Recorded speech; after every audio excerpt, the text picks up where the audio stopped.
Welcome back to Movies You Missed Podcast, everybody. It is episode 148, coming at you after our 2024 review. I'm very excited, but I'm also feeling a little bit hungry. So, V, could you tell me, what's the soup du jour? That's the soup of the day. That sounds good. I'll have that.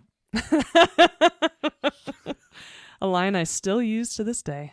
Oh, fantastic. I'm so glad to hear it. That's just a little clue of what you're about to endure this episode from Movies You Missed Podcast. Vee and I, we are jumping into an episode that I have been absolutely excited to get into because I get to do one of my favorite comedies of all time and another one of my favorite comedies of all time. Vee and I have chosen two phenomenal Jim Carrey-led comedies from the 90s. We'll get into which ones we chose in just a little bit. And like I said, welcome back to Movies You Missed Podcast. Last week was a lot of fun. We discussed our favorite movies, our least favorite, and our most hated movies of the year 2024. I've listened to the episode a few times, as have a couple of friends of mine, and there's a lot of agreeance on every spectrum of each list between you and me, V. So that's been actually very reassuring and just a lot of fun to discuss movies with people that saw almost as many as I did, because I saw almost 100 movies last year. And not to, damper on you. No. Did definitely see a lot of movies last year. Claim your crown, man. No worries. All right, great. I am the king of cinema from 2024. At least Not on really, this podcast. Yeah, I was going to say, on this podcast, very likely, because I think there are other people that might have even watched more, which I can understand. If I wasn't married, I'd probably have watched every movie from last year, but I can't always do that. We also have to remind ourselves that we watched 104 movies in addition to those because of our podcast. So also very true. You watched nearly 200 movies last year. What a great life we live. It truly is. But hey, you know what? If you are brand new to Movies You Missed Podcast and missed last week's episode, I really encourage you to check it out. This was our third year in review. We did 2022, 2023, and now 2024. And this year, we're actually going to do our first mid-year review episode. So I'm looking forward to that because it's February and I've already seen some great movies from 2025. And you've already seen a movie that you hate. You are damn right about that one. Oh, I hated it so much. I think I actually hated it more than Immaculate from last year. Oof. But hey, you know what? If you're brand new, again, to Movies You Missed Podcast, welcome. We are John and V. We have been friends for over 27 years. We also spent 25 years collectively in the entertainment industry, and we are here to discuss movies that we feel have fallen under the radar, movies that need to be revisited, or movies that we just kind of feel we need to talk about again and bring to light. And I feel like this episode is one of the definitions of our podcast. I agree, and looking up the reviews for my pick this week, I was completely surprised by the rating of it. And oh, really? I would argue that it's underrated. Oh, I'm going to have to agree with you completely. And also, I think mine's a little underrated also. In the critic world. I think in the critic world, yes. It is... can't wait to get into it. Although my wife completely loathes the choice of mine this week. And, somehow we're still married. It is what it is. Yeah, because she doesn't hate Jurassic Park. That's how you're still married. Exactly, yes. One thing we really like to do before we discuss the movies that we chose for this week's episode is discuss the movies that we've seen in theaters or on streaming this week. And I'm curious, V, if you've seen any in theaters or on streaming over the last week. I have, and another favorite thing that we love to do on this podcast is no spoilers. That is correct. We do not spoil any of the movies that we discuss here on Movies You Missed Podcast, including the movies that we have watched on streaming or in theaters over the last week. V, I'm curious, what did you see on streaming or in theaters over the last week? I saw 3 movies, 2 in theaters and 1 on streaming, and I'm actually going to start with the one on streaming first. Alrighty then. On Netflix, there is a new movie that is the return of Cameron Diaz to acting. Yes, there is. And I believe you saw this movie too. I did, yes. My wife and I watched it the week that we did our recap episode. Okay, great. Well, I'm really looking forward to discussing this movie with you then, because we watched on Netflix. Wow, we got John to watch a Netflix movie. The Cameron Diaz, Jamie Foxx-led Back in Action. John, why don't you go ahead and start with your opinion? All right, let's do it. It sucked ass. No, it didn't. No, I'm kidding. No, it was actually really, really damn good. My wife and I had a great time. Cameron Diaz was awesome. It was great to see her back. And Jamie Foxx and her were a fantastic duo. I thought the kids that played their children were great. The action is awesome. The comedy continues. And it's definitely one of the better Netflix movies I've seen in the last several years. Definitely one of the better of 2025. I totally agree with you. I thought the action was great. The comedy was top tier. I cannot believe how many times I laughed out loud watching that film. Exactly, yeah. So many good moments that just kept delivering. I was pleasantly surprised by that, actually. I did not expect it to be as funny as it was, but other than Cameron Diaz feeling a tiny bit rusty with acting a couple of scenes, I thought overall it was great. I thought they both had really good chemistry as well, and I certainly will recommend this movie to, and I have already, to others. I have as well. We both have. I actually texted my parents right after it ended. It was like, back in action, Netflix, Cameron Diaz, Jamie Foxx, check it out. You'll love it. Mm-hmm. And they did.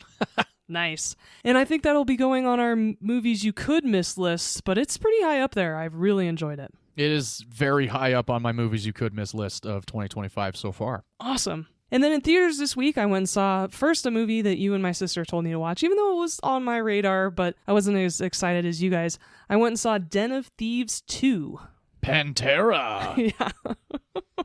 Yeah, and what'd you think? It was pretty fun. I really loved all the locations they filmed at, south of France. Oh, yeah. And it really reminded me of Ronin because there's a really amazing action scene in the beginning. I love how they wrote it. Very brilliant. Oh, yeah. Very good. And then most of the rest of the movie is setup, is research, is a lot of drama and dialogue-driven scenes. And you have to wait until the end for more action. And that really reminded me of my recent pick of Ronin from a couple weeks ago. Because Definitely. It's a very similar cadence. I really loved that. I don't need action every 5 minutes, but just go into that movie prepared for that. Because the first Den of Thieves was certainly just a pure action film, right? Oh, yeah. Absolutely. Really way more intense, but I had a good time. It's on my could miss list. It's not a perfect movie, but it's certainly entertaining. Fun popcorn film. I would recommend it to people who've seen the first one. Absolutely, yeah. If you've seen the first Den of Thieves, definitely check out the second one, but be prepared.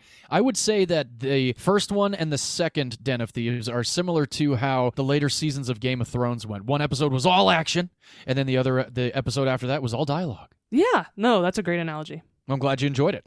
And then the last movie I saw, you told me to watch it. I certainly wasn't prepared to, and I'm gonna wait until you talk about it. Oh no, I no. I need to hear what you think because I just need to hear what you think. Let me know. Fill me in. Fill us all in. So a couple months ago, I've been on pins and needles all fucking day. I know. I know you were really excited for me to watch this film. I had seen the trailer a couple months ago for it. I am growing on Jack Quaid. I do think even though he's a Nepo baby, he's got some talent and he's been fun to watch on screen, especially in one of the Scream films. Oh, yes. But it looked like a horror movie, so I kind of put it on the back burner and wasn't really expecting to watch it. And then you told me how much you've fallen in love with this film, and so this week, so we could talk about it together, I made sure to go watch it. The movie's called Companion. Yes. This movie's so fun. Yay! Success! Yes, it is extremely clever. Very right. It seems like a very original take on the kind of classic robot genre of film, of horror or horror comedy. Absolutely. We really enjoyed Megan together last year, right? Megan 2's coming out in a couple months. And I did not rewatch the trailer. I don't really remember the trailer much, and so I wanted to go in pretty much blind to this movie because all you told me was it was amazing. It's one of your favorite films of 2025 already. And so I just wanted to take it as it came. And I really liked it a lot. Awesome. I'm so glad to hear it. Yes, lots of fun. And you texted me this today, actually. It's more of a thriller than a horror comedy, but man, I certainly will recommend this film to a lot of people. It was very, very well done. Awesome. I'm so glad that you had a great time with it because not only have I seen it twice in theaters, I've actually now seen it 3 times because I saw it again today.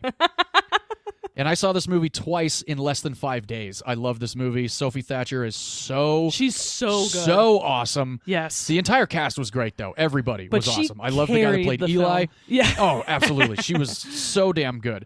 And Lucas Hage, I think it's Lucas Hage or Lucas Gage. He played Patrick. Gage, yeah. Gage, yeah. He was awesome. And I remember the first time I was watching this movie and we're learning how Eli and Patrick met. And I'm just like, this is hilarious. And then you see how they met. It's just, movie's so fucking awesome. Seen it 3 times. Will definitely own this movie. If you like Sophie Thatcher in this movie, V, you definitely got to watch Heretic now. Oh, great. Yes. I had remembered you'd mentioned her before, but I had forgotten what film. And I had meant to watch Heretic before our recap episode, but hadn't gotten around to it since it's not on streaming yet. So that's really good to know, too, because I am looking forward to watching that film. She was incredible in this movie. So good. I feel like if there's ever going to be a Lana Del Rey biopic, Sophie Thatcher's going to be playing Lana Del Rey. Ooh, yeah, that'd be a really good casting choice. And yeah, it's just a badass movie. And beautifully shot, too. Oh, yes. It's gorgeous. Absolutely. I mean, the locations help, as does the beautiful cast.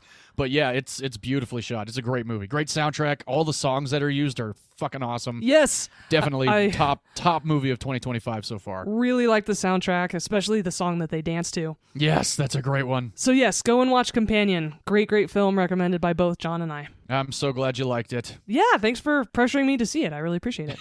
Absolutely. And I think that's a good transition to talk about the other films you saw this week. Oh, yes, very, very good idea. So beyond Companion, I went and saw the new Adrian Brody movie, The Brutalist, which is nominated for Best Picture at the Oscars this year, as is nominated for Best Actor as well. Yes. Yeah. Yep. I saw it. This kind of like how you texted me after Nosferatu. Yeah. That was a movie. Yes, this is a movie. Yeah, that's for sure. I'm not going to give too much away. I actually had a very lengthy conversation with a woman at work that fell in love with the movie, and I finally saw it, so we had a chance to talk about it. This is a very, very well done movie.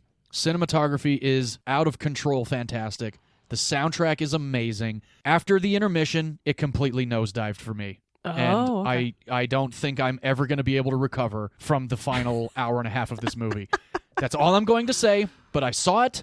It's going to be on the could miss list of 2025. Not should? No, it's not a should miss. It's definitely a could miss. Okay. Only because it is so captivating up until the intermission, and then it just, again, this is kind of like a Saltburn situation for me, like from 2 years ago, where the first hour was amazing and it just tanked after that. That is The Brutalist, and V, you will definitely have to watch it since it is nominated for Best Picture. Yeah, I know. I have no idea what it's even about. I haven't even looked. I really didn't either. The name, you know what? Just go. Just watch it. Okay. After that, I went on opening day to see Ke Huy Quan and Ariana DeBose in Love Hurts. Oh, I'm glad you supported Ke Huy Quan. I did, and oh, no. yeah, I did. I supported him. The movie is not that great. It's entertaining. There's some funny moments. There's some great action. Overall, though, I feel like, and this is going to sound strange probably for a lot of people, because I love to say if the movie were cut shorter, then it would be great. Yeah. If the movie had an extra 15, 20 minutes in this, it would be awesome. It's like an hour and 20 minutes, and when the ending came up, I was like, whoa. It's over? No. Yeah, it kind of just, the ending kind of just Came happens, at you? and it's like, okay, all right, credits, cool, yay, congratulations. Movie you could miss, but it's still entertaining. I laughed a lot. Sean Astin was funny, and Ke Huy Quan was great also. I mean, you can't help but love the guy. Mm-hmm. But yeah, overall, I gave the movie probably like a C+. Aw, bummer. Yeah. And after that, I went and saw the new slasher movie Heart Eyes, starring Jordana Brewster and Olivia Holt and Devon Sawa and Mason Gooding. Ooh, okay. Mason Gooding was in another Scream movie. Yes, he was. Yes, and Heart Eyes was a lot of fun. I saw the Red Band trailer. I wish I didn't, because they showed one of the more brutal kills of the movie. But it's still a very entertaining movie. This one teeters on horror comedy. There is a moment in this movie that actually had tears streaming down my face. It was so funny and so well written. But overall, I liked the movie. I had a good time with it. I don't know if I'd own it, but it's definitely watchable, and I think VU actually might like it. Great. I will go this week then. I'm very excited for that film, especially because Wonderful. of the cast. So I'm glad you liked it. I did. I very much did enjoy it, yes. So that is what I saw over the last week in theaters. Good week at the movies. Yeah, I agree. All right, well, it is time to jump into our movies for this week. It is time to discuss my pick from 1994. You liar! Shit, you're right. Yeah, it's your turn. I wanted to go first and kind of go in chronological order, but I think it's actually your turn, V. What do you say? Take it away. I absolutely shall. I'm so excited to talk about this film, and that is because it is the Jim Carrey classic, a movie that is severely underrated, even though it did well on the box office, and I'll get into that a little bit later. Oh, yeah. That is because I am here to talk about the 1997 comedy classic, Liar, Liar. Oh, yeah. I have not watched this movie in a handful of years. Me either. I had seen it a ton of times in the 90s and early 2000s, and then I backed off a little bit because it is a comedy, and you don't want to overwatch comedies. I'm sure many of you will agree with us. And so I haven't seen this movie in at least 10 years. Oh, I think it might actually be almost that length for me, too. Yeah. I don't remember the last time I watched this movie. So it was a lot of fun to revisit it. Absolutely. So let's dive into what this movie's all about. Jim Carrey stars as Fletcher Reed. He is an Mr. Reed. Mr. Reed. Are we even going to get to any of the BTS? Or are we just going to quote this movie? I think we should, because for any of you who've listened to some of our earlier episodes, you know how much we quote this movie and reference it just in our daily lives. Oh, yeah. You all know, even if you've never seen the movie. If you've listened to our podcast, you know all about the claw. You know all about Magoo. Magoo. We quote this movie as often as we quote Wayne's World. That is so true. So Fletcher Reed is an up-and-coming attorney in LA, and he's sacrificing just about everything in order to get ahead. He's sacrificing his dignity, his morals, the relationship with his ex-wife, and most importantly, the relationship with his son. His son is named Max. He's about to turn 5. Unfortunately, Fletcher Reed just keeps flaking out on all this time he's supposed to be spending with Max. And every time that he bails, Max is left completely devastated, and poor Audrey, his ex-wife, Max's mom, played wonderfully by Maura Tierney, Oh, yes. has to pick up the pieces. And it gets to a point where Fletcher actually flakes out on Max's 5th birthday party. Mm-hmm. And this is the last straw for his young son, Max, so when it's time to blow out the candles on his birthday cake, Max makes a wish that for one day, his dad can't tell a lie. And lo and behold, his wish comes true. Oh, yeah. And unfortunately, Fletcher finds this out in a very inopportune moment. right after he's had sex with a woman, and she says, "God, that was incredible. Was it good for you?" And Fletcher says, "I've had better." And so this is the start of a crazy 24 hours for poor Fletcher Reed. Not really, because this guy sucks in the beginning of this movie. Oh, big time. Where he, as a lawyer and as just an adult in America, cannot tell a lie. And this story is amazing because of Jim Carrey. Oh, hell yeah. The physical comedy that he does throughout this film, the mannerisms, the gestures, how he delivers these lines are pure comedy gold, and I was so delighted to rewatch this film. I didn't have too much trepidation because I knew in my heart it was going to hold up, but again, it's been about 10 years, so you never know.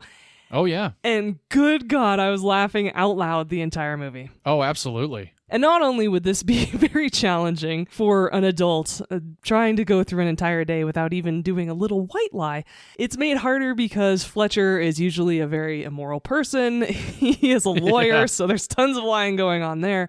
And today is actually the day where he has the biggest case of his life. He is representing a woman who had one minor indiscretion. 7. From her husband, and they're now getting divorced, and she still wants half his money. So Fletcher has to go to court to fight this. And it's just one thing after another with this guy. And there are so many situations, just standard life situations that you wouldn't even think about would be a big deal about not being able to lie.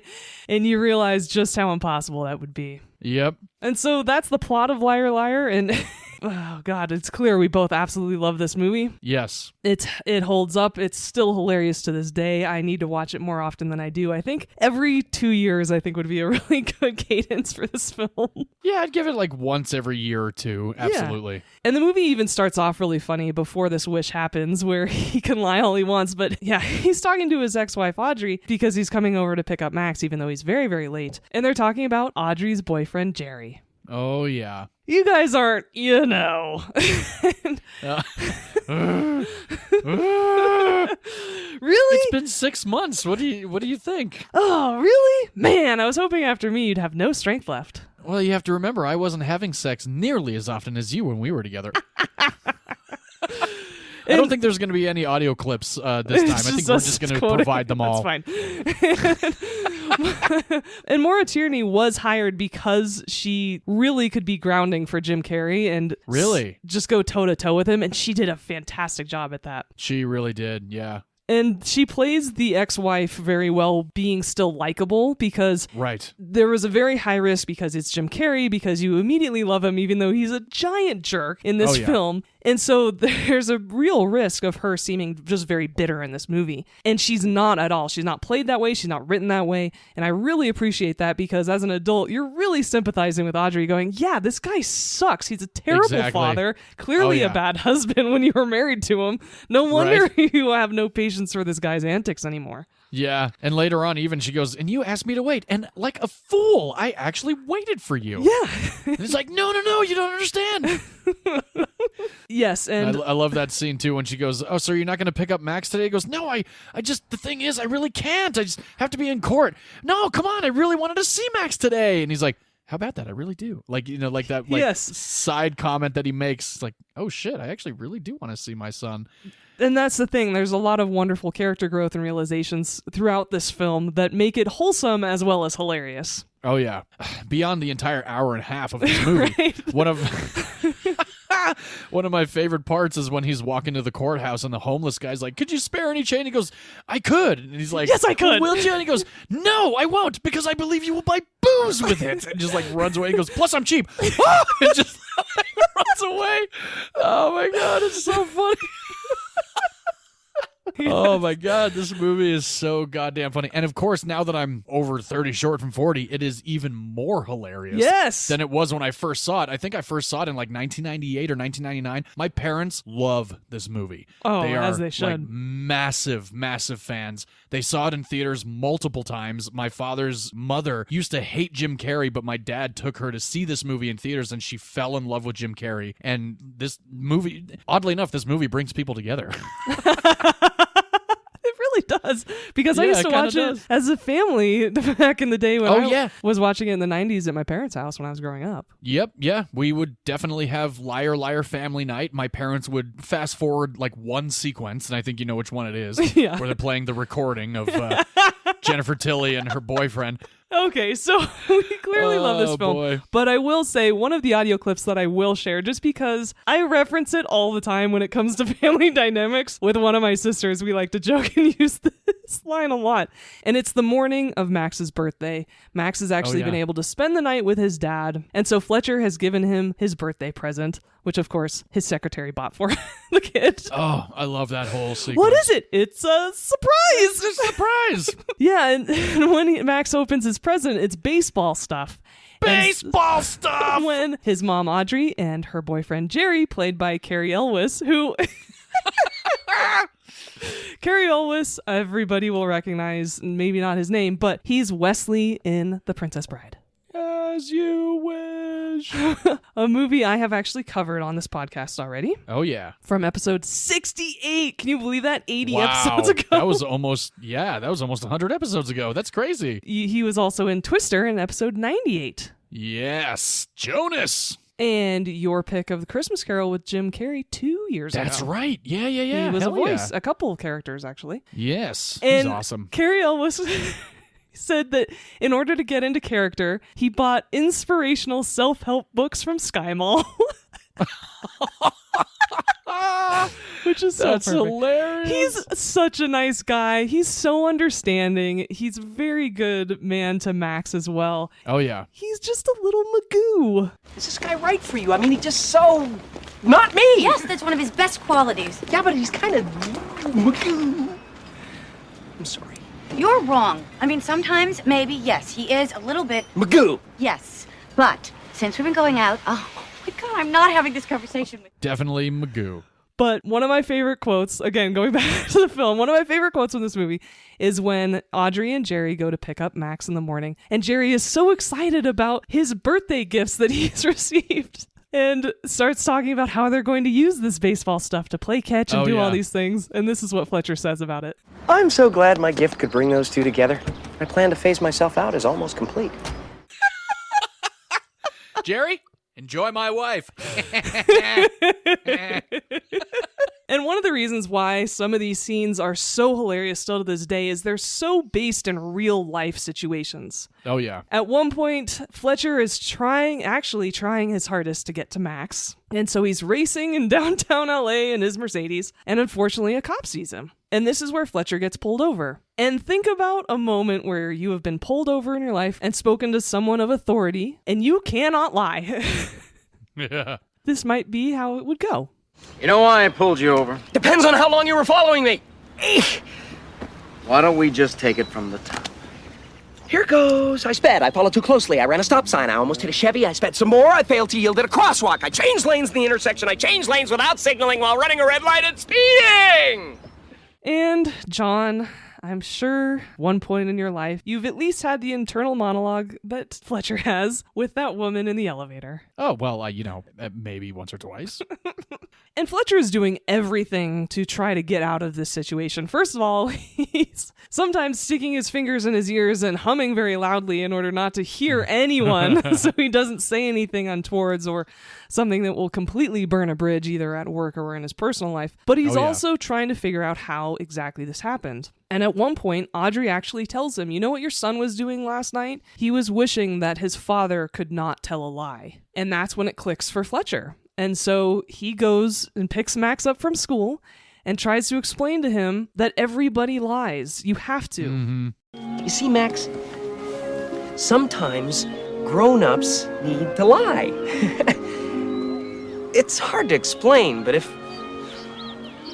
Look, here's a good example. When your mommy was pregnant with you, she gained a good 40 pounds. There was nothing she wouldn't eat, and Daddy was scared. But when she'd ask me, how do I look? I'd say, honey, you look great. You're beautiful. You're glowing. If I'd have told Mommy she looked like a cow, it would have hurt her feelings. Understand? My teacher tells me real beauty's on the inside. That's just something ugly people say. So those are some of my favorite quotes from Liar Liar. John, do you have any to add to this wonderful conversation that we're having? Yeah, there's so many. Like I said, I mentioned the one with the homeless guy is definitely one of my favorite ones. Later on in the movie, when Jennifer Tilly brings her boyfriend up to Fletcher and they're trying to explain the case to him, well, you know, when he goes on the stand, he's like, oh, so all we got to do is lie. That sounds easy enough. And Fletcher's like, doesn't it? That is one of... I love that part. I love early on, too, when he can't lie and his secretary is like, after he does the pen is blue thing, is just incredible. And she's like, you know what? This is just superstition. I don't believe you. He goes, okay, you know what? Ask me something you think I would lie about. She goes, okay. Remember last year when I wanted a raise, but you said nobody was like, Greta, I don't want to do this. Please, no. That whole thing is incredible. And then the whole roast sequence where Miranda tries to get him to totally lose his job by fucking everything up by being honest about what he thinks about everybody in the office. I thought it was great as a younger person, but now as I'm much older, when this movie came out, I think 1997, I would love to say all that stuff to a lot of people that I've worked with in the past. And yeah, it's just it's just a goddamn great fucking movie. And of course, you know, when early on after he is in the courthouse with Jennifer Tilly, the defense attorney shows up and she goes, oh, well, you have, what's your case? And he goes, our case is simply this. And he cannot articulate a single word. Mm-hmm. That is one of the most incredible moments of comedy gold from 1990 to 1999. I was sitting here, tears streaming down my face because, again, I have not watched this movie in probably 10 years like you. Mm-hmm. And I don't know why. I have not watched this movie in this amount of time. But my God, I'm sitting here and I am like trying to catch my breath and wiping tears off my face. And who comes into the theater room? My wonderful wife. And she's like, this movie's stupid. And I'm sitting here just like, how dare she? Dying. Yeah, Amy does not like Jim Carrey unless it's the Grinch. I know. You know. This movie is much more on his more serious side of things with The Truman Show, Bruce Almighty. He's not in makeup. His hair is normal. Right. This is a much more pedestrian film for Jim Carrey. It's not as off the wall as the Farley Brothers movies. And we'll get into his credits in a little bit because this is a Jim Carrey episode. But I'm actually surprised by that because I think this movie is more accessible than some of his other harder comedies, right? Sure. Yeah. No, I completely agree with that. There's so many moments throughout the entire hour and a half. And that's the thing is, this is not one of those movies where it's funny the first 40 minutes and then it's serious, right? Like, it's funny all the way through. Like, even at the very end, the line about his legs. Hilarious. Yeah. And the whole moment when he finally decides, like, he keeps trying to get a continuance with the judge, and he's like, do you have a reason? He's like, not. And like, I just see the face like, fuck. Like, I can't. And the whole, like, I can't lie. He's like, commendable, Mr. Reed, but I'm still waiting for an answer. You know, it's like, okay, well, what can Fletcher do at this Your point Honor, to really just. Can I request I really need a continuance. Can I request a short bathroom break? Oh, hell yes. I love that moment. He goes, why? He goes, well, I just heard that if you hold it too long, you might get some prostate problems and you might not even be able to become aroused. And goes, is that true? And it has to be. Of course it has to be, because it's the day that he can't lie. And the judge's like, you know what? Let's take a 5-minute recess and use the restroom. And then, the whole moment when he's beating the shit out of himself I'm is just kicking hysterical. my ass. Do you mind? Just so fucking hilarious. Oh my god. And that entire scene in the bathroom, there's no sound, there's no music, there are no sound effects. All of the noises that you hear is Jim Carrey beating the shit out of himself. Jeez, it's what a real. Madman. He really did punch himself in the face. And that is a real set that has framed in walls with real walls. And he literally threw himself against the wall during that scene. Yeah, he really did. Ugh. I love when he puts the soap in his eyes. He's like, just lets out that wail of pain. So accurate. And did you notice, speaking of a little bit ago, speaking of the scene in his office where let me just try a little lie. Maybe I could just get away with a little thing. And he's trying to say that its pen is red, but the pen is blue. Yep. He ends up writing the word blue all over his face. Yes. And I don't know if you caught it. I caught it this time. BB King is written on the side of his cheek. That. I did.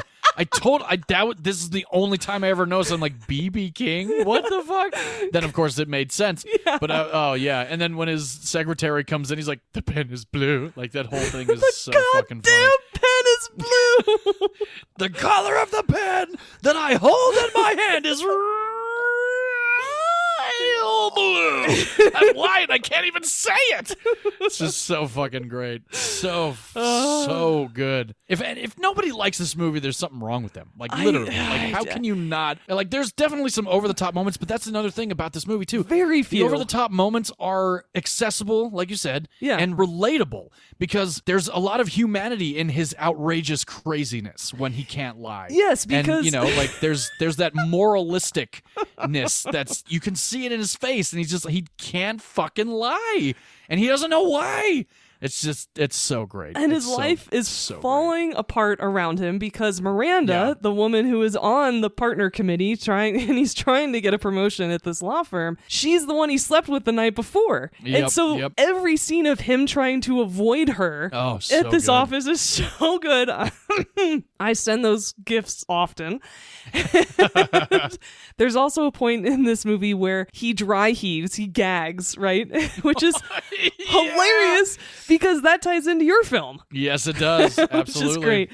And his physical comedy is off the charts, amazing. It's another reason why this movie's so good. But this time, watching it, because I was watching it with a bit keener eye, as we always do when we're watching movies for the podcast, his client in the very beginning, Skull, where he's trying to give Jim Carrey his coat back. And he's like, no, you keep it. I'm sure you'll be needing it again and again and again and again. Yeah. And he's also the client who calls him at one point in the middle of the movie. And that's when Jim Carrey can't lie and he gets on the phone and he says, "Stop breaking the law, asshole!" Yeah. This time, I noticed, or I caught it, that at one point Jim Carrey ends up in jail. His cellmate sleeping on that cot is his client Skull. Yep. I actually noticed that many, many years ago. And I was like, oh shit, he's already in fucking jail right away. Never caught that. And that actor is named Randall Tex Cobb. In real life, that's his name. He's the guy at the beginning of Ace Ventura that Ace has to deliver that package to. Oh my God. It sounds broken. Most likely, sir. I'm sure it was something nice, though. Now, if you could sign here, we'll get the rest of the forms out to you as soon as we can. And he takes the dog, goes to his car, and this guy is chasing him. Yep. Ace says, "Warning, assholes are closer than they appear." So Jim Carrey has called this guy an asshole in 2 different movies. That's great. Really looking forward to the episode where we cover both Ace Ventura movies, because that is absolutely on the list. Oh, it's going to be so good. And another character in this movie that, blink and you'll miss it. At one point, there are a lot of firefighters and cops around in a specific scene in this movie, Liar Liar. Yes. Jim Carrey makes a cameo as Fire Marshal Bill, his character from In Living Color, in this scene, and he's in the crowd. So awesome. Yes, and so definitely keep an eye out for that when you're watching this film. Please do. It happens real quick. It's very quick. But I remember reading that, I think, however many years ago, and being like, no fucking way. 'Cause my parents were big In Living Color fans, and they had the entire series, and we used to have family nights where we'd watch like 5 or 6 episodes, and Fire Marshal Bill was one of the best. My all-time favorite skit is when they're playing the dating game, like in Woman of the Hour, the movie that we both loved from last year, right? And Jamie Foxx is dressed up like the woman behind the screen. Oh, yeah. Oh, for sure. That's my all-time favorite skit from In Living Color. And we've talked about how this movie is consistently hilarious from beginning to the end. There are no low points. And that is also because this movie has a blooper reel. Oh, yes, it does. I really wish comedies still did that. I do too, and Pixar movies. And Pixar movies, and the bloopers are so good. The bloopers are incredible. We definitely won't spoil them, but please watch till the very end of this film. And we all know who Jim Carrey is. We clearly love him on the show. Unfortunately, your wife doesn't, but we won't talk about that. Yep. So, No. because we know him very well, and because this is an episode dedicated to Jim Carrey, I'm sure you'll discuss some of your favorite movies of his. A couple of mine, I think they're going to be pretty different than yours, so that's why I wanted to bring them up. Okay. A couple of mine include Bruce Almighty, which I'm sure you love, but I am a major Bruce Almighty fan. I know that you are, A, not very familiar, but also B, not a big fan of Fun with Dick and Jane with Téa Leoni. I wasn't the biggest fan of that one. We're going to rewatch it. All right, yeah, I'm in. Good. And he was also great in Lemony Snicket's A Series of Unfortunate Events. Yeah, that was a fun one. One of his first ever credits is a Dirty Harry movie with Clint Eastwood called Deadpool. Oh, cool. Mm-hmm. And he's also been in 3 of your picks on this show so far. You are damn right he has. Yes, those were some great choices of mine in the past. One of them was A Christmas Carol, the Robert Zemeckis version. Then I did Batman Forever, where he plays the Riddler, which is still one of my favorite Batman movies of all time. And I also did How the Grinch Stole Christmas, where he was the Grinch. So this is my 4th Jim Carrey film on Movies You Miss podcast. And some of my other favorite credits of his, we've talked about it many, many times. Ace Ventura, Pet Detective is absolutely one of the best. Mm-hmm. He's also been in all 3 of the Sonic the Hedgehog movies, which I just saw the 3rd one a few weeks ago and absolutely loved. I love him as Dr. Robotnik. He is so fantastic. I love that you love those films. It's so wholesome. They are very kid and family friendly, yes, and they are great movies. And of course, we cannot forget about The Mask, the Cable Guy, your pick this week, Liar Liar. I absolutely love him in Bruce Almighty as well. And one of my favorite films that he is in is a drama directed by Michel Gondry, co-starring Kate Winslet, which is on my future pick list, Eternal Sunshine of the Spotless Mind. And I think Yes Man is on your future list, if I'm not mistaken. Yes. All right. And the number 23, not bad. But yeah, Jim Carrey, all the love for the guy. Absolutely big fans, both Vee and I. So those are some of my favorite Jim Carrey credits. You will recognize his ex-wife Audrey, played by Maura Tierney, because not only was she in the show ER for many, many years, but oh yeah, she also was in Primal Fear, a great Richard Gere, Edward Norton movie. I have not seen that Oh movie. my God. It's going to be on the list. I've heard it's great, and I know that is what put Edward Norton on the map. It is, so I'll put it on the list for sure. All right. And then in the last couple years, she's been busy because she was the mom in The Iron Claw, a movie we both loved. Yes. And she also has a role in the movie Twisters that came out last year. Yeah, she does. And Cary Elwes, not only was he in The Princess Bride and the original Twister, Yeah. but he was also in Glory, Days of Thunder, which is basically Top Gun on the racetrack, and a Tom Cruise movie.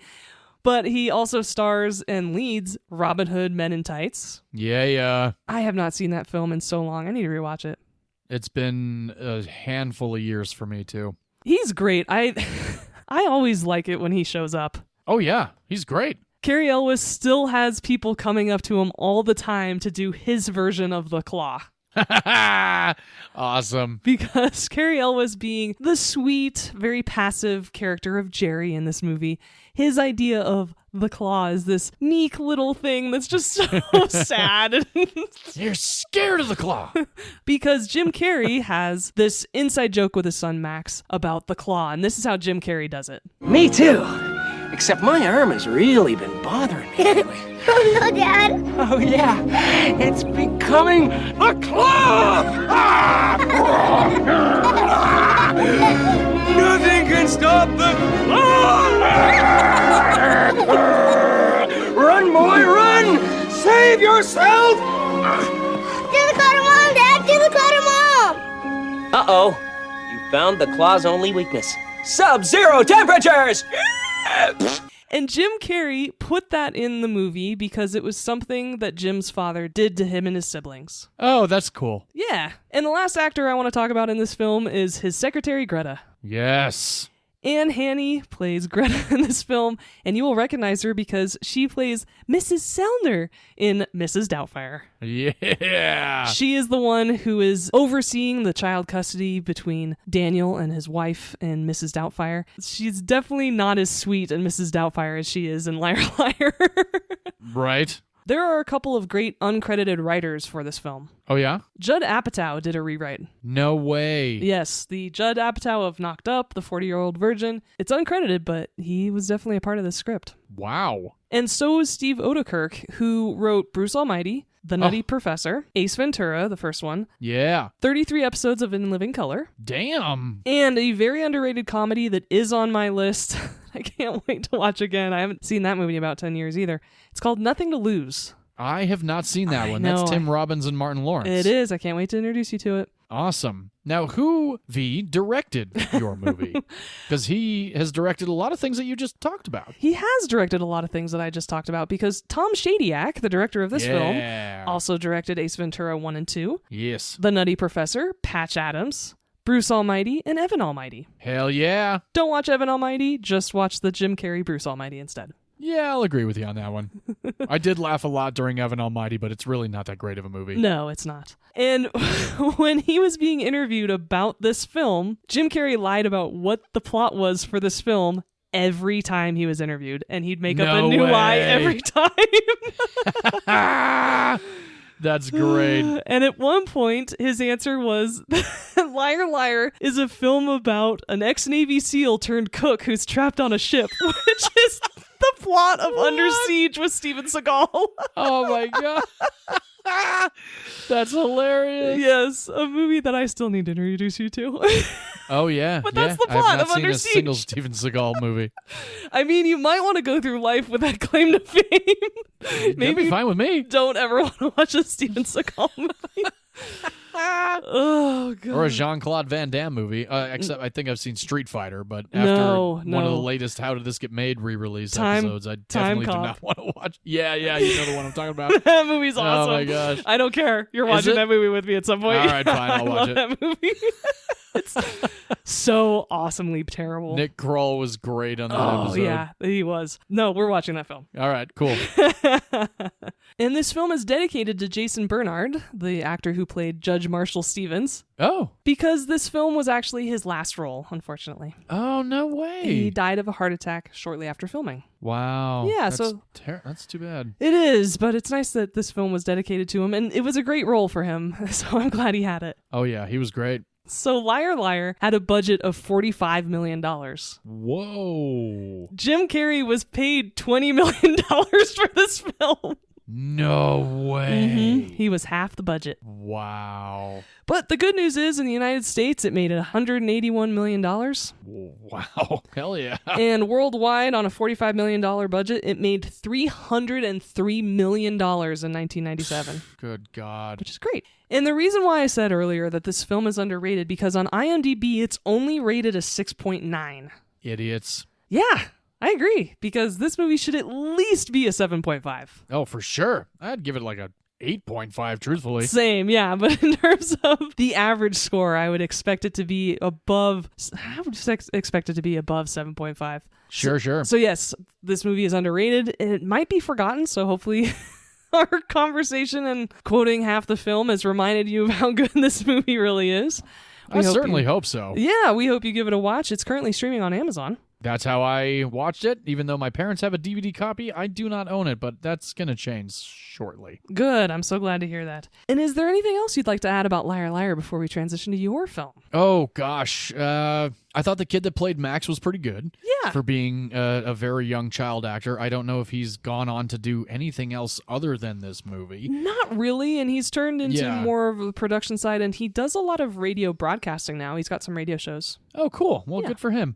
Yeah, he was cool to watch as a kid, and revisiting the movie, like seeing that he could hold his own with Jim Carrey, especially in certain scenes. It's kind of like, I don't even know if I'd be able to not break character. And that's the other thing about the outtake reel is, like, you see these people and even the background standing in a room with Jim Carrey that I would otherwise completely lose my shit. Yes. And like yes. Jennifer Tilly and Swooney and so many other actors the man who are played just the husband, he's trying not to laugh they're during one of those holding their outtakes. own up until the point where Jim Carrey actually breaks, and then they actually, jump into the laughter, because it's similar to like watching Young Frankenstein or Blazing Saddles or something like that, where like you can see that these actors are struggling to not actually break character. Or the Birdcage, right? A couple weeks ago when I picked the Birdcage, and right.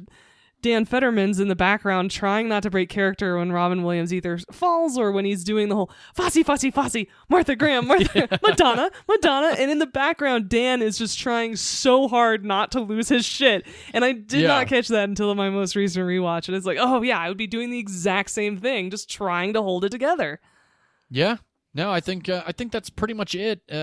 Again, it's funny all the way through. I'm glad that we were able to revisit it for this episode. I'm very excited to get into my pick this week. I love this movie, and I have since it came out. I did not see it in theaters, but I think it was like early 1998 that my parents had the DVD, and we like sat down and watched the movie, and everybody was laughing. And I told my dad, I was like, yeah, we're doing Liar, Liar, and Dumb and Dumber. And he's like, Liar, Liar is Jim Carrey's crowning achievement. Dumb and Dumber is also another one, but I like Liar, Liar more. And I'm like, all right, that's fine. Another win for V. Yes. Right. Yeah. A lot of people, I think, like Liar, Liar more. Every opinion's valid. But it's still a great movie, and I'm super glad that we were able to bring it to the podcast. Well, it's funny because we just spent the last half hour talking about this film, and we have talked about many aspects and many scenes of the movie, but at the same time, I feel like, oh man, we're forgetting so many good scenes that we didn't talk about yet. And that's a testament to how incredible this movie is as a comedy. Oh, definitely. So please give it a watch. There are certainly many more scenes that are just as hilarious as the ones we talked about today. You will not be disappointed. And the last piece of trivia I want to share is one that connects to your film, which is why I saved it to last. Great. Steve Martin turned down the lead role in Liar Liar due to scheduling conflicts with Sergeant Bilko. And Steve previously turned down another role, which was in your pick of this week. So, John, feel like that's a good spot to take it away. I think you're right. Let's jump into a movie that came out in 1994 starring Jim Carrey, Jeff Daniels. This film was written by Peter and Bobby Farley, and along with Bennett Yellen. This film stars not only Jim Carrey and Jeff Daniels, but Lauren Hawley, Mike Starr, Karen Duffy, and Terry Garr, who we've discussed twice on this podcast. Actually, two other picks of mine. Yes, both great. Both great movies, and I am very curious to hear what V's take on my pick this week is going to be, because I have no idea when V last watched it, but this is a movie that I watch constantly, probably 2, maybe sometimes 3 times a year.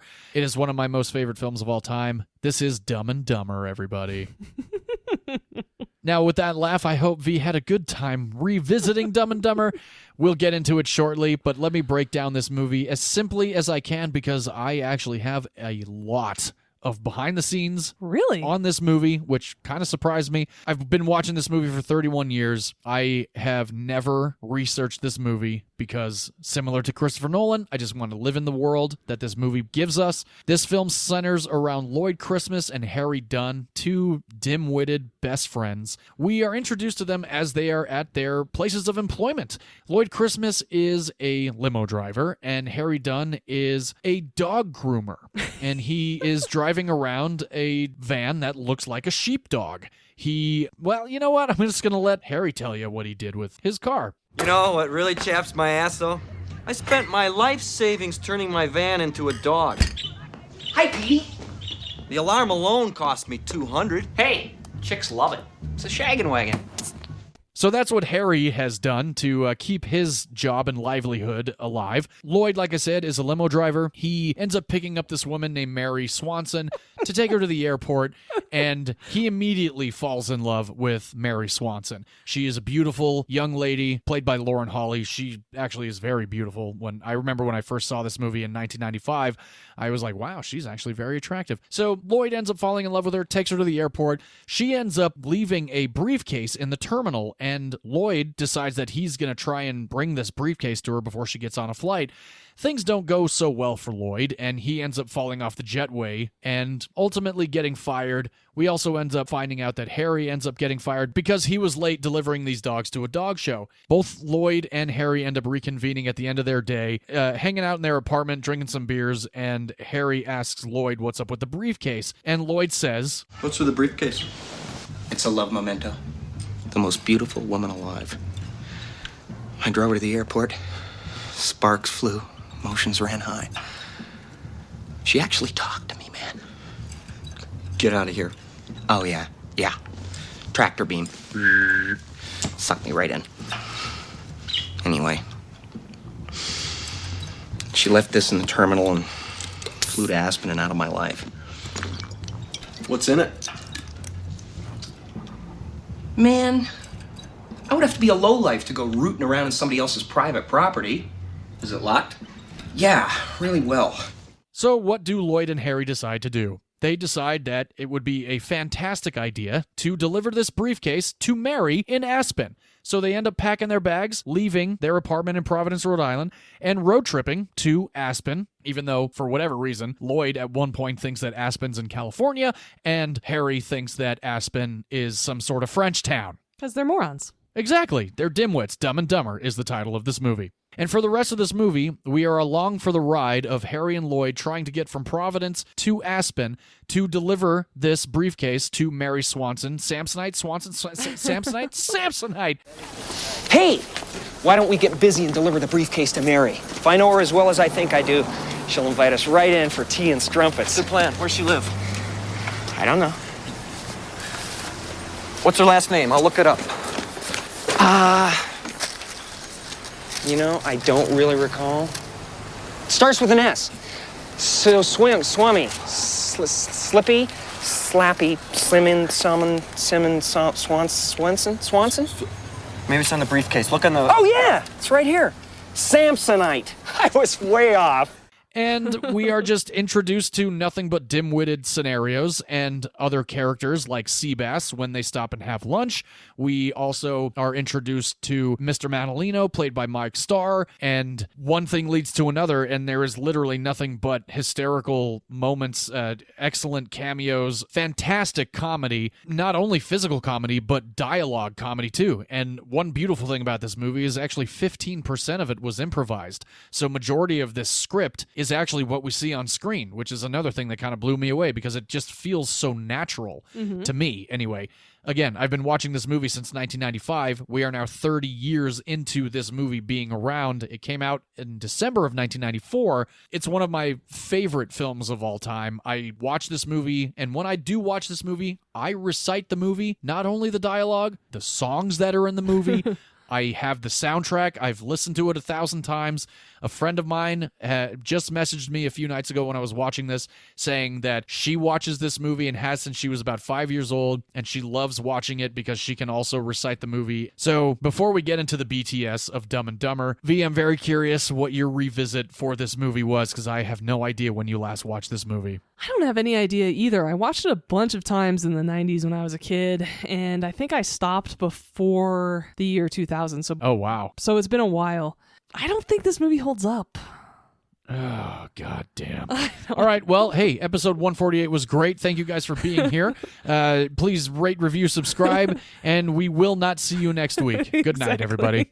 It had some really good lines. I actually took a lot of notes in this movie because there were some lines that I thought were really funny. It started off with a bang because Lloyd picks up Mary, and they're going to the airport. He's like, oh, so why are you going to the airport? Like, you fucking dumbass. Flying somewhere? Yeah. How'd you guess? It's like, well... I saw your luggage. And when I saw your airline ticket, I put two and two together. I love when they're searching for a job because they're like, oh man, you can't get a job in this town. Not unless you want to work 40 hours a week. So there are some really funny lines, and I just thought that a lot of the physical comedy is just too gross for me. And that's where it really lost me. And I couldn't empathize with these characters, and so I didn't really care about them. And that was another piece that kind of took me away and disconnected me from really enjoying this film. But there are there are some really funny scenes. The scene with the blind kid. Oh, yeah. I remembered it right before it cut to him, and I was like, oh my God, that's right. That's so funny. And I sold some stuff to Billion 4C. The blind kid? So fucked up. Yeah. And I was what did you sell him, Lloyd? Really, really happy to see Terry Garr in this film. She's great. At one point when they're getting closer to Colorado, they stop at a gas station, and Harry's like, are those your skis? And she's like, yeah, because they're on the top of her car. And he goes, yeah. Both of them? Both of them? I'm like, oh my God, you're so stupid. And she's like, yes. She's like, oh, cool. They're guys together, so they're talking about women a lot of the time. And one woman who's really beautiful walks by with her boyfriend or husband or whatever. So there's a couple walking by. Yeah. And Harry's like, oh, wow. Oh, geez, look at the butt on that. Yeah. He must work out. So yeah, there are scenes, and yes, there are lines that I still quote to this day. The extra glove scenes. Oh, yeah. Because whenever I am in a cold climate, that is a line I use with whoever I'm with. And I cannot, I've lost count of how many times I've said, so you're telling me there's a chance. So yeah! There are parts of this movie that are really funny. It just wasn't consistently funny like I was expecting, like I expect most, or if not all, Jim Carrey comedies to be. And I watched the second after Liar Liar, which... Okay. That movie has very consistent laughs, so it was a bit jarring for me going from that to Dumb and Dumber. So, yeah, I think just as a woman, it's just too gross for me, and or just with my, it might not even be that. It might just be my taste in comedy, my style of comedy as I've gotten older. Sure. And these guys they're just kind of unlikable, and so it wasn't terrible, but I just didn't think it held up for me personally. But I completely understand why you love it. No knocking you for loving this movie. No, I don't mean it that way either. That's kind of No, it's not, because it's just not my style of comedy. Okay. And so because you and I have very different tastes in comedies, it's the genre that is most divisive on this podcast. Sure. And so I totally respect that you love this film. I'm not knocking it at all. It's just not really for me. But there were a lot of lines in this film that I still really, really enjoyed, that I wrote down, that I wanted to talk about. And so, yeah, I certainly didn't hate it. It's just not a comedy for me. Gotcha. I'm sorry. Yeah, that's too bad. I'm sorry. But that's, it's all good. I don't even know where to go from here. I know, I'm sorry. No, my wife will love you for this because she hates this movie, and I know a lot of people really don't think it's funny anymore. And no, I guess that's fine. I mean, you're still married to your wife, so you still have to have this podcast with me, even if you know that I don't like Dumb and Dumber anymore. I guess that's true. Yeah. No, I don't know. I know a lot of women that like this movie. So it's totally just me, which is fair, and that's okay. It is just you. Okay, yeah, you're that's fine. Wrong. Yeah, wrong. I can accept that. That's okay. Amy and I will be off watching another movie in the other There room. you go. Yeah. No, I think the first time I ever watched this movie with Amy was probably within the last 8 years, and I was reciting the whole thing, and no wonder she hates it. Like, that's so annoying. You and I hate when someone does that. No. I was just mouthing it. I was not saying it. I was not audibly reciting it. Okay. And I was just quietly reciting it. Amy I remember she turned to me and she goes, "Why are you watching this?" I was like, "Because I love this movie." She goes, "But you know it by heart." And I'm like, "Yeah, so?" She goes, "Why do you even need to watch it if you know it by heart? You can just play it in your head." I'm like, "You don't get it." You just okay, that I disagree with completely. You and I both have movies that we love so much we can quote from start to finish, and we watch them all the time. Yeah. Wayne's World is a great example. Wayne's World, Jurassic Park, Independence Day. When Harry Met Sally is another one that I definitely can. Lion King, for sure. Aladdin. So many movies. But anyway, yeah, okay, cool. Where to go from here? Because you probably don't care about my 3 pages of notes that I have here about the making of this movie. I'm always interested to hear behind-the-scenes trivia about any movie. I know you are. Liar. What? You liar! I'm not a liar, okay? All right. Okay, let's talk about some of your favorite parts of this film, and we'll go from there. Oh, gosh, where to begin? I love the opening. I love the whole, like you said, the whole opening with Lloyd and Mary. I think that always cracks me up because the first line that literally killed me as a child was when Lloyd says to her that I got worms. Because he's like, "This isn't my real job, you know?" She goes, "No." He goes, "Nope. Me and my friend Harry are saving up to open our own pet store." And she's like, "That's nice." He goes, "I got worms." And there's no lead into that other than No what the follow-up fuck are you whatsoever. talking about? Yeah, and she goes, I beg your pardon? Like, wait, you have worms? He goes, that's what we're going to call it. I've got worms. We're going to specialize in selling worm farms. You know, like ant farms? One of my favorite moments. The whole thing with Petey later on, his parakeet, when they pick up Mr. Manolino and they're playing tag in the car with him. Like, this is just some normal thing that they can do with some bystander that's in the car with them. You want to hear the most annoying sound in the world? Yeah, which that scene is actually completely improvised by Jim Carrey. I'm sure a lot of people already know that, but if you don't, that scene is 100% improvised, and all you have to do is really just pay attention to Jeff Daniels when Jim Carrey asks if they want to hear the most annoying sound in the world, because Jeff Daniels ends up looking over to Jim Carrey like, what the fuck are you about to do?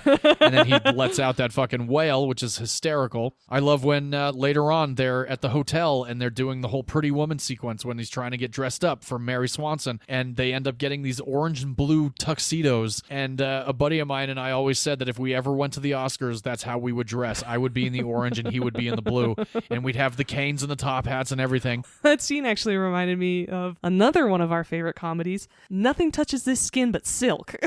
When in Rush Hour they go and Rush get Hour suits. 2, yes. Let's put a dead animal on you. Croc skin, buttercream, croc skin. And will your partner be dressing up in silk too? I love it when they dress together. Partners dress alike. Yeah, we got to do Rush Hour 2 for sure. And Rush Hour 1. Oh, yeah. Well, that's another one. Ace Ventura and Ace Ventura Nature Calls and Rush Hour 2. Perfect. But And then yeah, the Terminator and Terminator 2.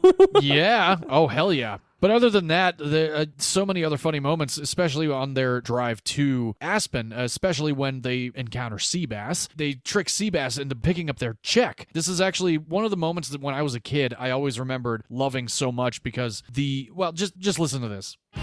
That was genius, bud. Sheer genius. I mean, where did you come up with a scam like that? Saw it in a movie once. That was incredible. So what happened? So the guy tricks some sucker into picking up his tab and gets away with it scot-free? No.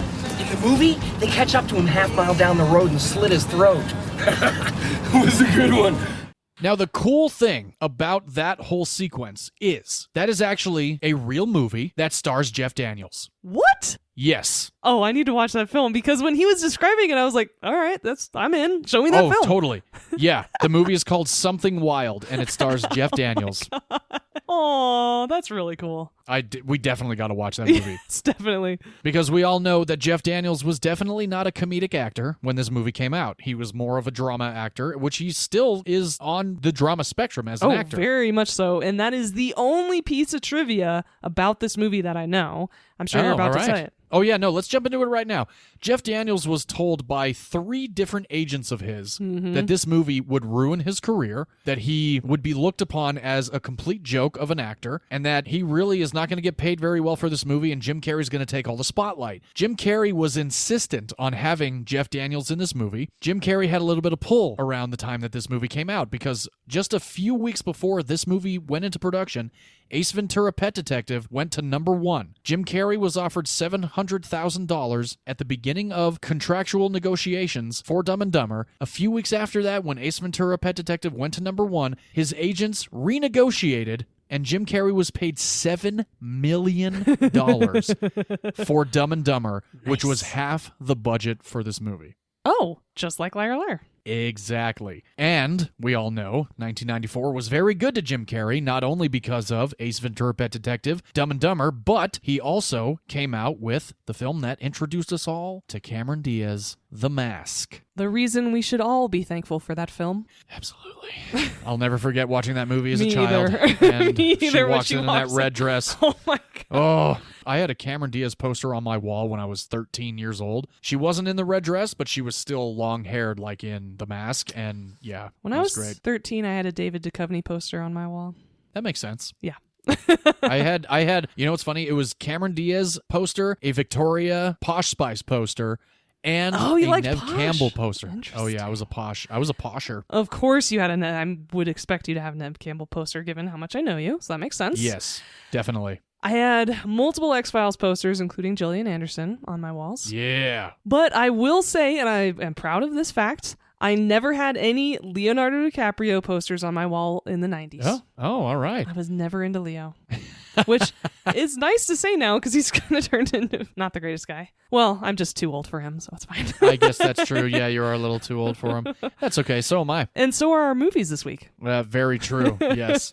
But going back to Jeff Daniels and him being told by multiple sources of his agents and, lawyers and whatnot saying that this would just completely destroy his career, and Jim Carrey saying that he really needed somebody in the drama world to really keep him grounded while shooting this movie, Jeff Daniels said to all of them he's making this decision on his own. He wants to do this movie, and it ended up, at the time, being the most successful film that Jeff Daniels was in. And Jeff Daniels had a crazy successful 1994 as well. Yes, he most certainly did. One of your past picks, correct? That's right, one of my past picks of Speed. Yeah, crazy. 1994 was a really good year for so many movies. I've always thought that. 94 and 99 were killer I was going to say years. 94 and 99, definitely were the pivotal 90s years of movies. I agree. I think the entire decade is one of the best decades in movie ever. Yeah, 90s were pretty freaking fantastic.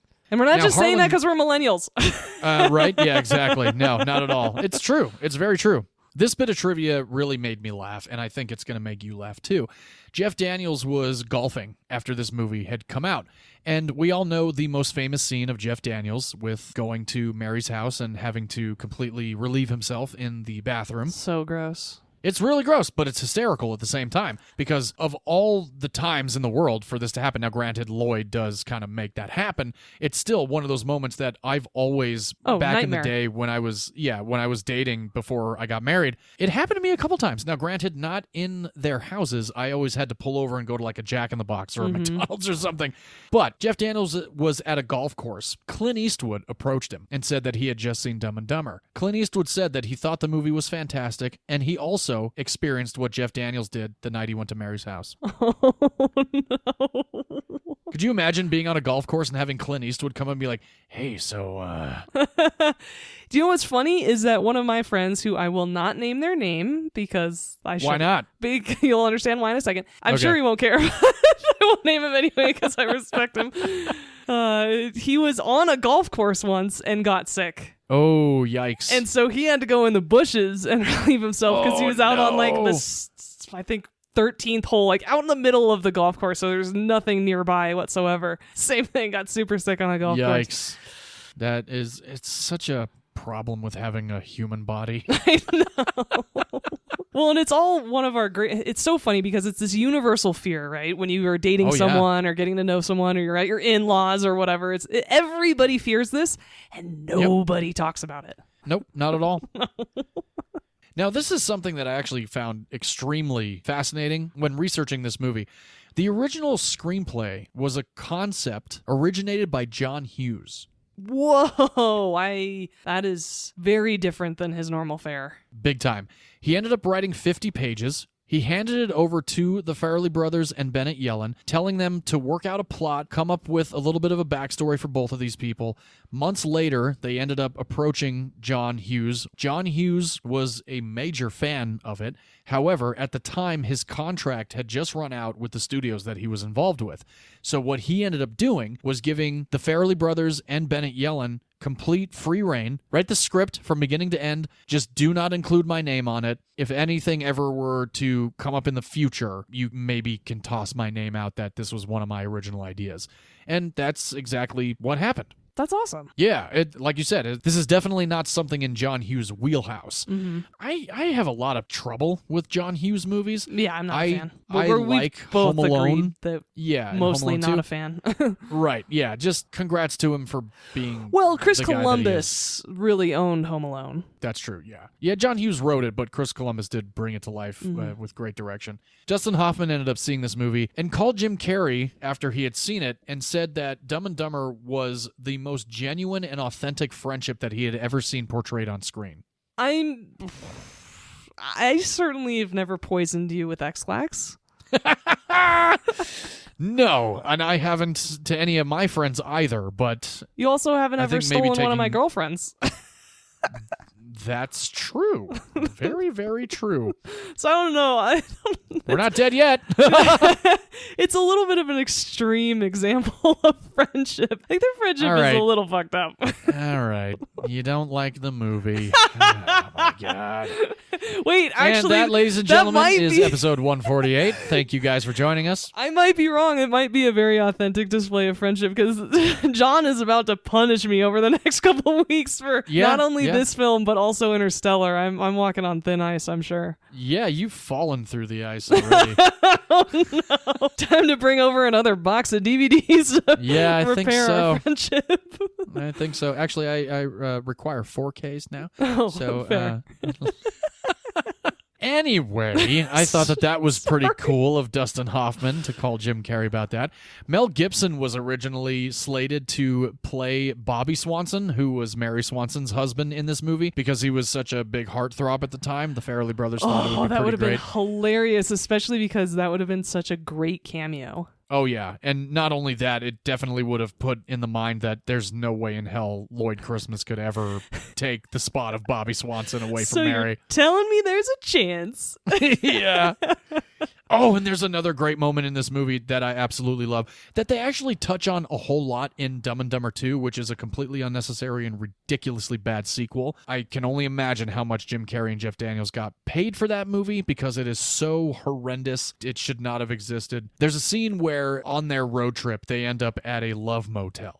And they're in this, hot tub together in their hotel The room. signs on that motel, the second honeymoon motel. Oh, God, the second time's a charm. That was so goddamn funny.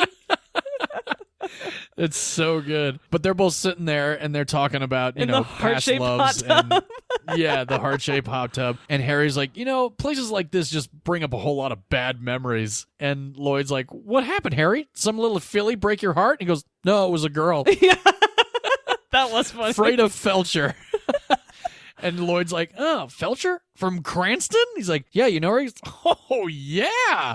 I remember you talking about her, trying to completely pull back from this. And I will never forget when I watched this movie with my parents and my sister, probably in 1997 or 1998, around the time we had watched Dumb and Dumber. My sister called out that Lloyd was the other guy. I knew right then that my sister was much smarter than me than I was when watching movies, because I watch movies with a mindset of wanting to be surprised and wanting to be like these bombshells, right? Things that happen in movies, like horror movies, etc. I'll never forget the first time I showed my sister one of my favorite horror movies, and she turns to me and she goes, "Oh," and gave me the ending within the first 5 fucking minutes. I was like, I literally looked. I was like, okay, so do you want to keep watching it then? And she's like, oh yeah, no, I want to see the rest of it. I'm like, but you know the rest of it. I was so fucking mad. I couldn't believe it. I was like, you've got to be kidding me. There are people smarter than me out there. It's true. I just got to get over it. Well, in the cinematic world. Remind yourself. And apparently Vee is also one of them, not liking Dumb and Dumber. Just remind yourself that you're still smarter than Harry and Lloyd. That's true. I am very much.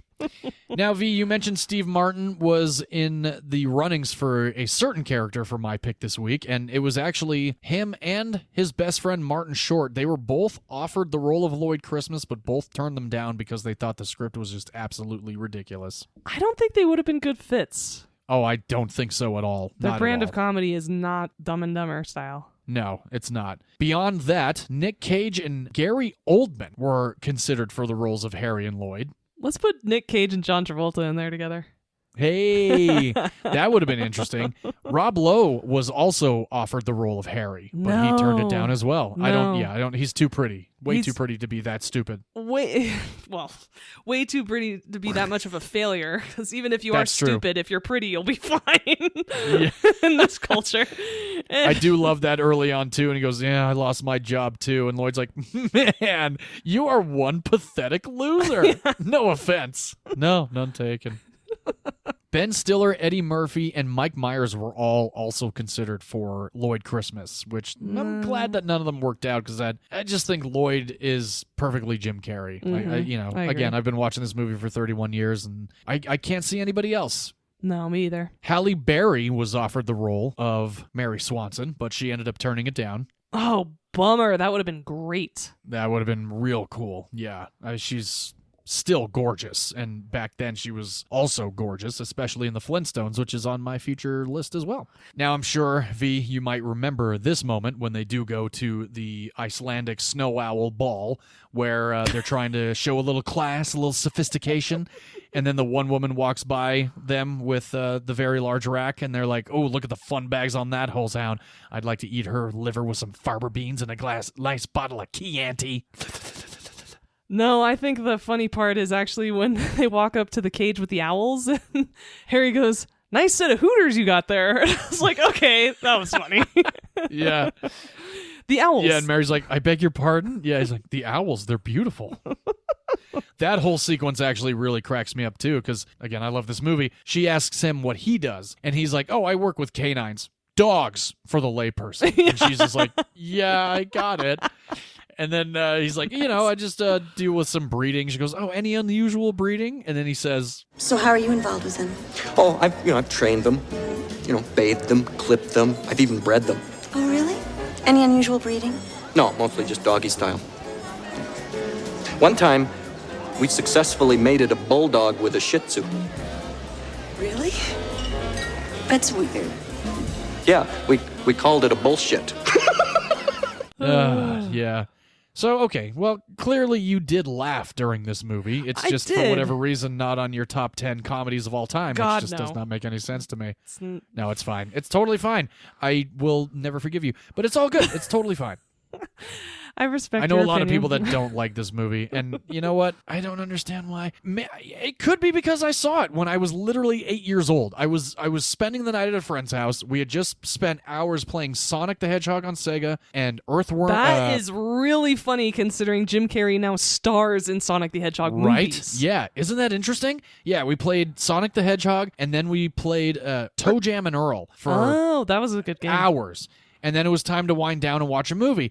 And this was the time where I had to call my parents and ask them if I could watch certain movies. My dad was like, you know what? Watch Dumb and Dumber, and changed my life forever because it's still my favorite comedy of all time. Makes me laugh hysterically just as much, if not more, than Liar Liar and The Mask and Ace Ventura. It turned me on to Jim Carrey. Even though I had already seen Ace Ventura, my parents took my sister and I to see Ace Ventura in the theaters. But this one hit me so much more, and I'm very happy to do it on the podcast, despite V's incorrect opinion about it, but it is still a great movie. This movie came out on December 16th of 1994. They shot all over Providence, Rhode Island, Salt Lake City, Park City in Utah, and Nebraska, so they definitely did do a bit of a road trip situation with it. The movie had a $17 million budget. Like I mentioned before, Jim Carrey was offered $7 million for it, so there was $10 million left. Very likely went to the locations and a little bit to Jeff Daniels and Lauren Holly. And didn't Jim Carrey get engaged to Lauren Holly after this? They started dating during the production of this movie, got married, and that only lasted a year, and then they divorced. Yeah. So, yeah, they were a thing for a minute. Classic on-set romance. Absolutely, yeah. Harlan Williams, who I did not mention before, the cop that drinks the booze at one point. This was his feature film debut. He actually auditioned for the role of Lloyd, and one of the main reasons why he was in this movie was because both him and Jim Carrey are from Ontario, so that was kind of fun for Jim Carrey to kind of give him a little bit of a bone and toss him into this movie. Aww. And I love Harlan Williams. He's going to be on a future pick of mine called Rocket Man, which I know, V, you saw the trailer for, and you do not look forward to that movie, but I'm sure you might laugh once or twice. Yeah, hope so. This movie had an opening weekend of $16.3 million. So it made the budget back in a weekend. Yeah. Domestic box office, $127.1 million. Oh, yeah. This movie, I remember this movie being it was 94. It was Jim Carrey. Yep. Absolutely. Worldwide box office, V, what do you think? I'm going to guess $303 million. Ooh, all right. Well, that's actually a pretty good number. It's wrong, but the worldwide box office came in at $247.2 million. Shit, my first guess was going to be 260. God damn it. Yeah, you still would have been wrong, but closer. But either way, it's all good. Don't doubt yourself, folks. Your instincts are usually right. God damn it. Now, I have done the year 1994 before, and I will tell you which ones I've done as I go through the top several movies of 1994. Oh, and we will be doing 1994 again, I'm sure. Oh, we absolutely will. Highest grossing film, The Lion King. Oh, a movie that we actually just did. Yes, we did. Second highest grossing, Forrest Gump. Third, True Lies, a past pick of mine. Fourth, Santa Claus, another past pick of mine. Number 5, The Flintstones, a future pick of mine. Clear and Present Danger was number 6, a past pick of V's. Mm-hmm. 7 was Speed, a past pick of V's. Yeah. Number 8, The Mask, which is a future pick of mine. I'm so curious if I think that movie holds up. That is another movie of Jim Carrey's I haven't seen in about 20 years. I watched it about 3-4 months ago, and I think it still holds up, but, our opinions are different on what holds up. After that, Mrs. Doubtfire with Robin Williams. A future pick of one of us. One of us, yes. The 11th highest grossing film of 1994, a past pick of mine, Maverick.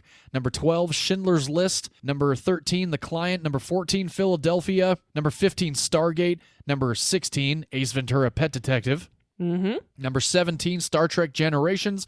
Number 19, Pulp Fiction. And the 22nd highest grossing film of 1994, being that this film came out in December of 1994. 22nd highest grossing film was my pick this week of Dumb and Dumber. Wow. That's impressive. It very much is. And if you care to check out Dumb and Dumber, it is not streaming on any platforms at all, but you can rent it on Amazon or Apple for $3.99. I watched my DVD copy. And V, you actually gave me the unrated Blu-ray, which the unrated version is not as good as the PG-13 version. The PG-13 version is the gold standard, in my opinion. Nice. And I'm curious, because they did a sequel, are Jeff Daniels and Jim Carrey friends offset? Oh, yes. No, they're major friends. Oh, they are? Okay. I've watched a lot of interviews with them around the time that Dumb and Dumber 2 came out, and they are very, very good friends. Oh, that's awesome. The reason I ask is because Jim Carrey and Carrie Elwes actually became really good friends on the set of Liar Liar. Oh, no way. Yeah, they're still super cool. tight. Yeah, which I think is adorable. That's great. Yeah. So I'm really glad to hear that he stayed friends with Jeff Daniels, too. Me too. Yeah. That is Dumb and Dumber, everybody. Thank you for joining us. V is incorrect this episode again. But, we agreed on Liar Liar, so I guess that's okay. Mm-hmm. So, V, I'm curious, would you watch Liar Liar with your grandmother? Oh, I'm sure I did with my dad's mom. Nice. Yeah. It's very tame. There's an implied sex scene, but that's it. So there's a little tiny bit of cussing, especially. Yeah, that's true. There's really not a whole There's lot. not a lot. It's usually Jim Carrey just talking about himself, like when he's driving, and the guy, "What's your problem?" And Jim Carrey goes, "I'm an inconsiderate prick." Yeah.